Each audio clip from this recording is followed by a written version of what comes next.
Welcome to our second Coach's Corner of the season. We've got 2 games in the books this weekend. Coach Schooley joining me. I want to talk to you a little bit about this home opening weekend against Air Force.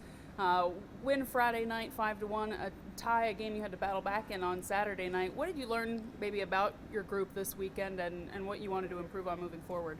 Well, I thought we did a lot of things good, especially in the first game. You know, you're going to make mistakes in the beginning of the year, and you got to want to try to minimize them. And I thought every time we made a mistake on Friday, Dalton Isaac was very good in goal. I liked our competitive level. I thought we were physical, we played hard, we competed. We did a lot of things well on Friday night. We want to tighten up a little bit defensively and give up less shots, which we did on Saturday. Unfortunately, Air Force capitalized on their opportunities right off the bat, and we were chasing the scoreboard the whole game.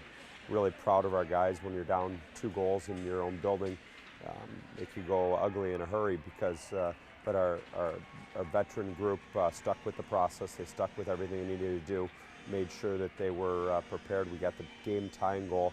We just weren't able to get that next goal to take the lead, and Air Force had some opportunities and ended up 3-3 tie, but really proud of our way to overcome adversity and find a little bit of character in our first weekend.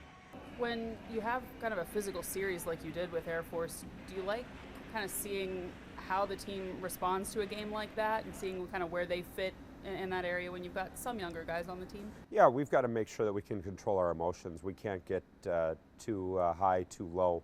I think after the game I used the term caffeine high.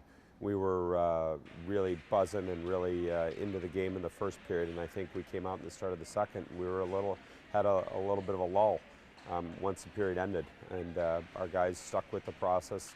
Very difficult when you're down 3-1 in the middle of the period to try to maintain your composure, maintain what you want to do. We stuck together as a team. We worked well together and able to come back. And like I said, a lot of challenges involved in that series, and it was good that we were able to overcome a 2-goal deficit and come back and get the tie. Some of the adjustments that you wanted to make from Friday to Saturday, one thing you mentioned was Faceoffs. How do you think that went, and is that more of kind of a mental and a focus thing when you're looking at game to game? Because it's not like something you can go, okay, we're going to work on this right now. Well, I think our guys, it is a focus and it is a mental being ready for faceoffs, but it's not just the centers, it's everybody on the ice helping and being in the right spots and prepared for faceoffs. And we went from about 41% on Friday night down up to right around 50. I think there was one difference in faceoffs on Saturday, and it was a big bounce back. It helped us. When you're winning faceoffs, you don't spend as much time in your end. You get to possess the puck a little bit more in the offensive zone.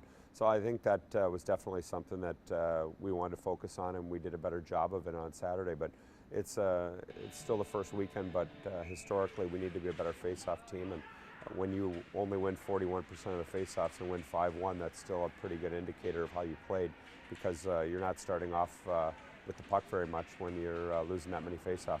Now this weekend you head to Niagara for a 2-game series. Again, you got back-to-back weekends of conference play. They're still looking for their first win, and they're coming off a bye week. How do you kind of prepare for them, and what do you expect to see out of Niagara? Well, we saw them a lot at the end of the year, and they were playing very good hockey at the end of the year. I think they beat us up there, and then we had a tight game here on senior night, and then ended up playing them in the second round of the playoffs. And they've got 2 good goaltenders. They've got some veterans up front, Sarcona, Kalinda. Defense with Muto, and I mean they've got some good hockey players, and David Burkholder always does a very good job coaching that hockey team, and they've been another one of those powers that we've faced. I think we've played them about 60 times in the history of our program, being in the league with them from the start.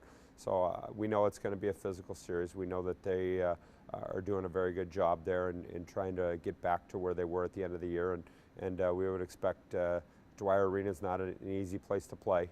I think they set an all-time record for wins in a row in that building probably about 3-4 years ago. So I know that, and our team knows that it's going to be a challenge, and we have to make sure that we're ready and focused to play, especially going on the road for the first time. Well, we'll have the Colonials covered on the road this weekend from Dwyer Arena. Coach, best of luck this weekend. Thanks for joining me. Thank you.